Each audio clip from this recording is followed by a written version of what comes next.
मी विनंती करेल या ठिकाणी की त्यांनी मॅडमने यांना शुभेच्छा द्याव्या, त्यांच्या बुलंद आवाजामध्ये मॅडमला त्यांनी शुभेच्छा द्याव्या।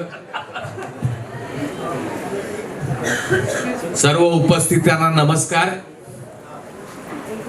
उषाताई म्हणजे मराठे मॅडम म्हटल्या की या तालुक्यामध्ये कोणालाही अधिकाऱ्याला जर नमवायचं असेल ना तर आमच्या रश्मीराव आणि मराठे मॅडम या दोन महिला जर असल्या ना तर मग कोणता पण अधिकारी असो कोणी असो त्याला नमवायचं कसं ते ह्या दोन महिलांचा आम्ही प्रत्यक्ष अनुभव घेतलेला मी मिलिंद खानोलकर आहे।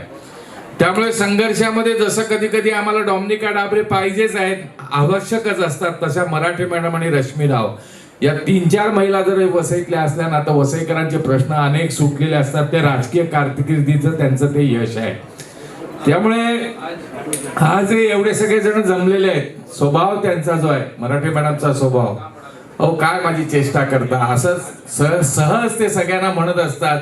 म्हणजे कोणी काय म्हटलं त्यांचं चांगलं तरी हो काय खानोलकर साहेब तुम्ही किंवा काय अमुक साहेब तुम्ही, ही हा जो त्यांचा स्वभाव आहे तो सगळ्यांना एकमेकाला जोडणार आहे।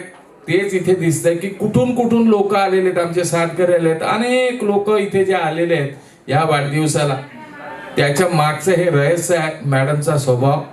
त्या आमच्या उषाताईंना प्रचंड असं उदंड असं निरोगी दीर्घायुष्य लाभो आणि या सामाजिक कामात अजून 25 वर्ष 30 वर्ष त्याने आम्हाला साथ देव आमच्यासारख्यांना आणि या पुढच्या कार्यकर्त्यांना आणि कार्यकर्तींना तयार करू, यासाठी त्यांना दीर्घायुष्य लाभो असं सांगतो। पुन्हा त्यांना वाढदिवसाच्या शुभेच्छा देतो। धन्यवाद। जय हिंद, जय महाराष्ट्र।